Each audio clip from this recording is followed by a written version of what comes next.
Hello viewers, আসসালামু আলাইকুম।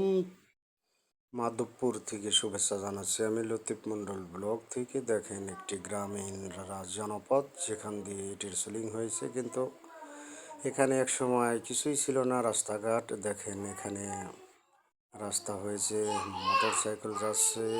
এটা চকের একটা আইল ছিল, আইলের মাঝ বরাবর এই রাস্তা থেকে চান্দরের মেন রোড থেকে একবারে ফতেপুরের রোডের সাথে এটা সংযোগ স্থাপন করা হয়েছে। রাস্তাটি নির্মাণে কিন্তু জনগণের সুযোগ সুবিধা অনেক বেড়েছে। দেখেন অটো যাচ্ছে এদিক দিয়ে। রিফাইতপুরের মানুষ কিন্তু বাগুলি ক্রসিং হয়ে বাইপাস হয়ে চলে যায় একবারে মেন রোডে উঠে। আর এদিকে দেখেন ফসলীয় বাড়িতে জমির মাঠ।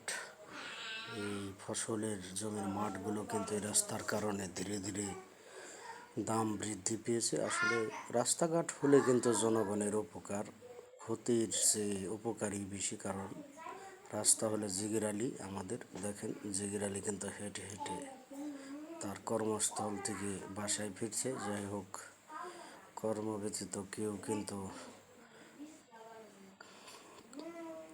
চলতে পারে না। দেখেন কর্মই আসল, কর্ম করলেই রিজিকের ব্যবস্থা হয়ে যায়। আসলে এই রাস্তাটা খুবই সুন্দর, গ্রামীণ জনপদ, যেখান দিয়ে বাড়ির আঙিনার সামনে দিয়ে কিন্তু এই রাস্তাটা হয়েছে।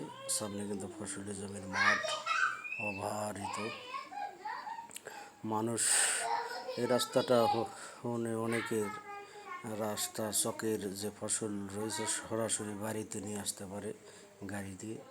আমাদের নুরুল ভাই, দেখেন সেই আগের নুরুল ভাই এখনও অধভক্তি রয়েছে। গাছে আমের মুকুল এসেছে, দেখেন আম ধরেছে।